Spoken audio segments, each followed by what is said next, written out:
మరికొద్ది రోజుల్లోనే ఇప్పటి వరకు మాలాంటి హాస్పిటల్స్ కి మనసు బాగులేదు, మనిషి బాగులేడు, నిద్ర పట్టట్లేదని వచ్చారు కదండి. మరొక 10 ఏళ్ళు పోతే వాట్సాప్ అనేటువంటి జబ్బుని తగ్గించండి అని మాకు 1 లక్ష రూపాయలు ఫీజు ఇస్తారు చూడండి.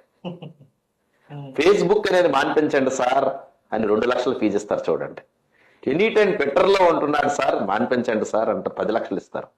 అసలు ఇతను మొబైల్ ఫోన్ విడిచిపెట్టట్లేదు సార్ అని చెప్పి 1 కోటి రూపాయలు ఇస్తారు. అంటే హార్ట్ అటాక్స్ కంటే థాట్ అటాక్స్ అనేవి చాలా ప్రమాదకరం.